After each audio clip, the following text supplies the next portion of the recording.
So we've established so far that there are just two routes for all world religions and belief systems. The first route comes from Nimrod, Babylon, and behind it is Satan. The second route comes from Israel, the worship of the God of Abraham, Isaac, and Jacob.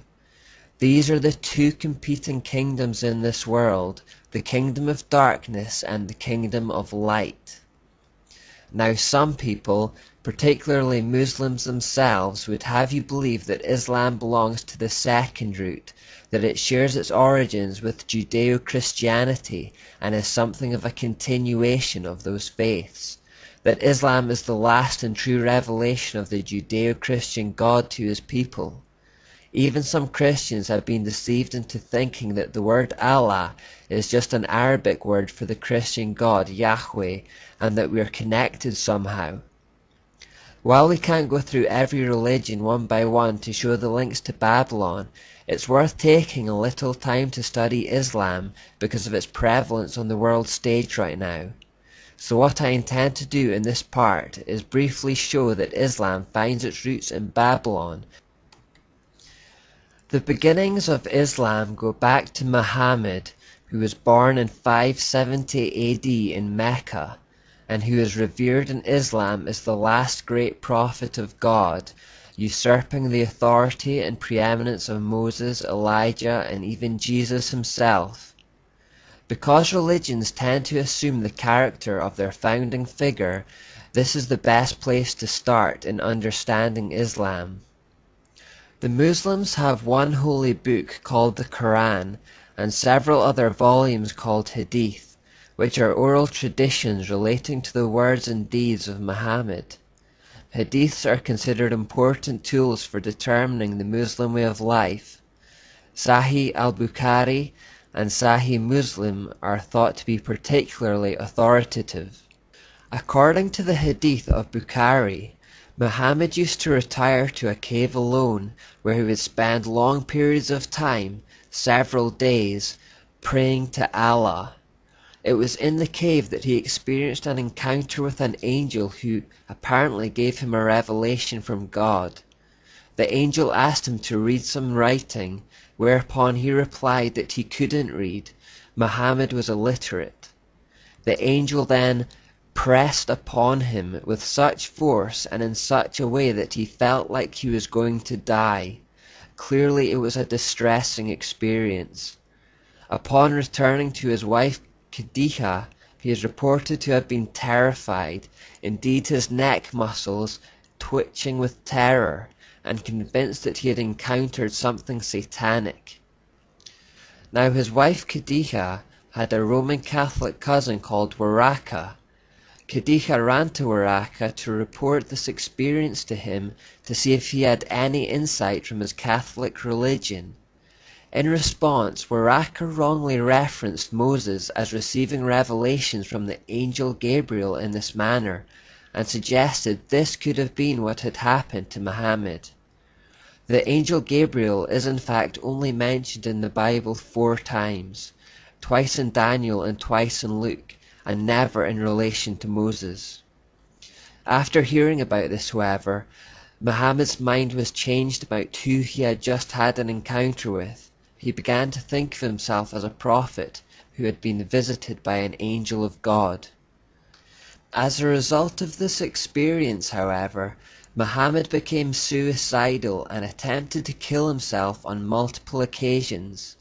He had 2 main periods of suicidal thinking, where he began attempting to throw himself from mountains in a bid to find relief from mental torture.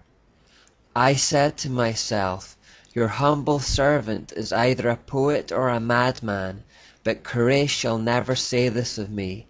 I shall take myself to a mountain crag, hurl myself down from it, kill myself, and find relief in that way." The second period of suicidal thoughts came when these visitations ceased. The inspiration ceased to come to the messenger of God for a while, and he was deeply grieved. He began to go to the tops of mountain crags in order to fling himself from them.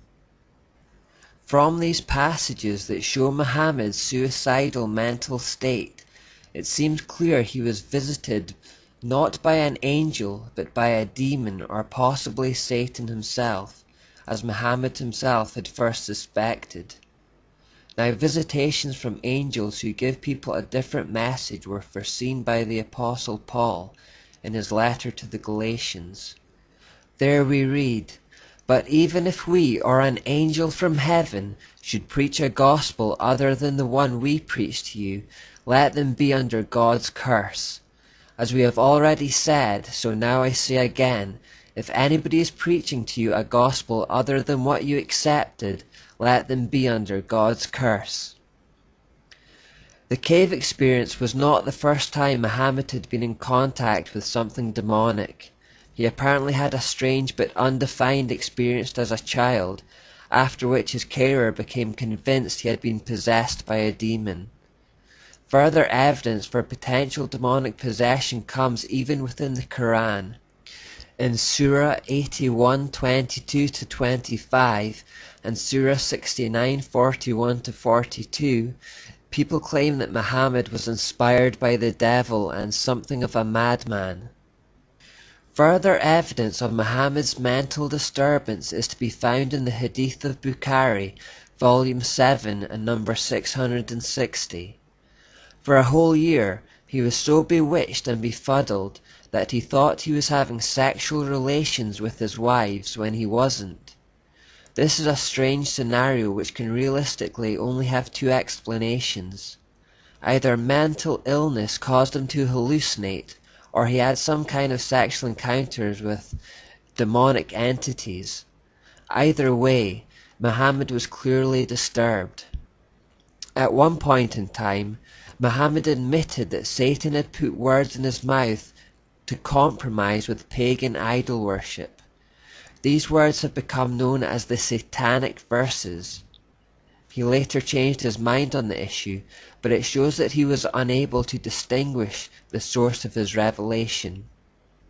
Another politically incorrect but equally true assertion is that he was a paedophile, marrying his wife Aisha when she was 6 years old and consummating the relationship when she was only 9. Muhammad was over 50 years old at the time. All kinds of arguments have been put forward in an attempt to excuse this behavior. Muhammad in fact had over 20 wives in his lifetime, while hypocritically restricting his own followers to just 4. One of his followers says, "I embraced Islam while I had 8 wives, so I mentioned it to the Prophet. The Prophet said, 'Select 4 of them.'" Muhammad himself was so filled with insatiable lusts and sexual desire that he would have relations with all of his wives in one night.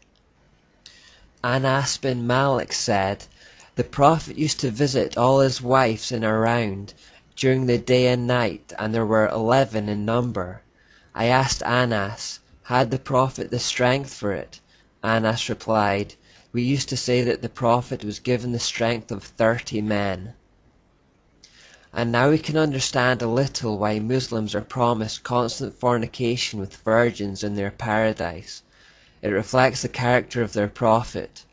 In this we also see similarities with the prominence of sexuality in occultism.